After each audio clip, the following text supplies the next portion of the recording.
नमस्कार, मैं हूं रंजीत झा। साल खत्म होने को है, लेकिन बिहार की सियासत एकदम से थमने का कभी नाम ही नहीं लेती। हर साल कुछ नई खबरें आपका इंतजार कर रही होती हैं। लिहाजा साल अंत होते होते एनडीए में खटपट की खबरें सरेआम हो गई। नीतीश कुमार की नाराजगी की खबरें चलने लगी कि वो फिर से पाला बदल सकते हैं, लेकिन केंद्र में मोदी जी को फिर संभालेगा कौन। इन सब के बीच चिराग पासवान भी इस साल चौके पर छक्के लगातार मारते रहे। रिजल्ट यह है कि गूगल के टॉप ट्रेंड में चिराग पासवान छाए हुए हैं, नीतीश कुमार भी छाए हुए हैं और नीतीश कुमार टॉप 10 में सेकंड पोजीशन पर हैं और थर्ड पोजीशन पर चिराग पासवान है। लेकिन इस बीच बिहार एनडीए में सब कुछ गड़बड़ तब से शुरू हो गई जब अमित शाह ने खुद कहा कि 2025 बिहार विधानसभा चुनाव का नेतृत्व कौन करेगा। यह एनडीए की बैठक, बीजेपी के संसदीय दल की बैठक, इन सब के बाद एक रास्ता क्लियर किया जाएगा। ऐसे में गुस्से में जेडीयू ने अपने कार्यक्रम तो बनाए, लेकिन वहां बीजेपी को भाव नहीं दिया या फिर बीजेपी खुद नीतीश कुमार से दूरी बना रही है। क्योंकि प्रगति यात्रा जब निकाली गई आज के आज, तो बगहा में उनकी यात्रा में शामिल होने के लिए दूर दूर तक कोई भाजपाई नजर नहीं आया। हालांकि जब मैंने जदयू के कुछ नेताओं से बात की तो उनका कहना है कि नीतीश कुमार अपनी यात्राएं अकेले दम पर निकालते हैं, उसमें सहयोगियों को नहीं ले जाते हैं, चाहे जब वो तेजस्वी यादव के साथ रहे हों या फिर बीजेपी के साथ रहे हों। लेकिन पटना में कुछ तो चल रहा है, यह खबर इस वक्त सरेआम है। कई मीडिया वेबसाइट्स एनालिसिस कर रहे हैं कि नीतीश कुमार बीमार हैं या कोई बहाना है, अब तो खैर ठीक हो गए। लेकिन इस बीच खबर यह है कि नीतीश कुमार की प्रगति यात्रा को बीजेपी ने मना किया। इन सब के बीच अब आप सोचेंगे कि चिराग पासवान कैसे चमक रहे हैं। गूगल के टॉप ट्रेंड में छाने वाले चिराग पासवान की पार्टी ने बिहार में एक मैसेज दिया है कि चिराग ही इस वक्त बिहार में बेस्ट लीडरशिप दे सकते हैं। अगर एनडीए में खटपट है, नीतीश कुमार के चेहरे पर बात नहीं बन रही है, तो बीजेपी चाहे तो चिराग पासवान को आगे कर दे। क्यों?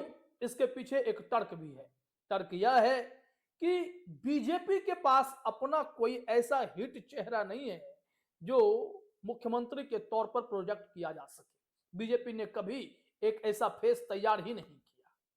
हालांकि अब बीजेपी की पॉलिटिक्स में अनजाने चेहरे मुख्यमंत्री बनते हैं, यह भी सबने देखा है। लेकिन इस बीच चिराग पासवान पर प्रधानमंत्री नरेंद्र मोदी का भरोसा है और नीतीश कुमार से भी रिश्ते चिराग पासवान ने दुरुस्त कर लिए। अब ऐसे में चिराग पासवान की क्या तैयारी है, कैसी खबरें चल रही हैं, वो हम आपको यहां बताने वाले हैं। तो इसे समझने के लिए हमें देखना होगा कि चिराग पासवान पर इस वक्त लेटेस्ट चल क्या रहा है, क्या तैयारियां, क्या प्लानिंग, ये सब समझते हैं। और पशुपति पारस पारस को जो झटका लगा है वो भी हम आपको बताएंगे। सबसे पहले आपको यहां देखना चाहिए कि एबीपी न्यूज ने क्या खबर दे रखा है।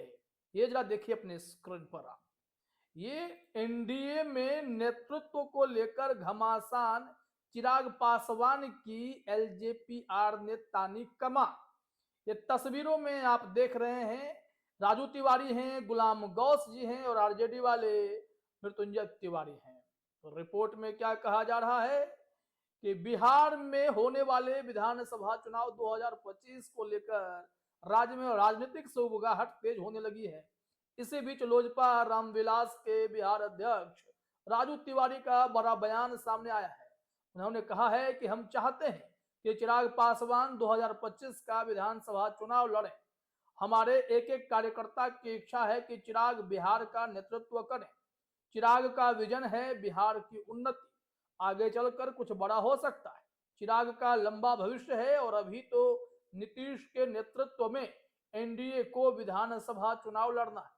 हमारे नेता चिराग भी सीएम समेत हर मटेरियल है। मतलब चिराग पासवान के बारे में यह कहा जा रहा है कि वो अब बहुत आगे की पॉलिटिक्स कर रहे हैं।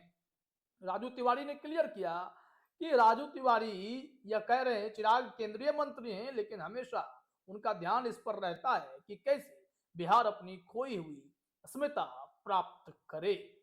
हालांकि बाकी लोगों ने निशाना साधा है, संयम से काम लें, सपना ना देखें, ये सब बयान आया है। किसने बयान दिया? जेडीयू वाले ने, कि लोजपा रामविलास के बिहार अध्यक्ष राजू तिवारी के बयान पर जदयू ने पलटवार किया है। जदयू के वरिष्ठ नेता गुलाम गौस ने कहा कि नीतीश के नेतृत्व में चुनाव लड़ना है और वे ही मुख्यमंत्री बनेंगे। चिराग की पार्टी पर निशाना साधते हुए गौस ने कहा, संयम से काम लें, सपना ना देखें, बिहार में बहुत तरह के मटेरियल हैं, मन में यह लोग ख्वाब देख रहे हैं। अब बात तो सिर्फ इतनी नहीं है, अब देखिए एक हेडलाइन और देखिए आप, ये है कि चिराग पासवान 243 सीटों पर जो है तैयारी कर रहे हैं, पार्टी की तैयारी है। कितने पर लड़ेगी चुनाव, मिला है ये जवाब भी। अब ये प्रेस कॉन्फ्रेंस करते आपको राजू तिवारी दिखाई पड़ रहे हैं, प्रदेश अध्यक्ष हैं लोजपा रामविलास के।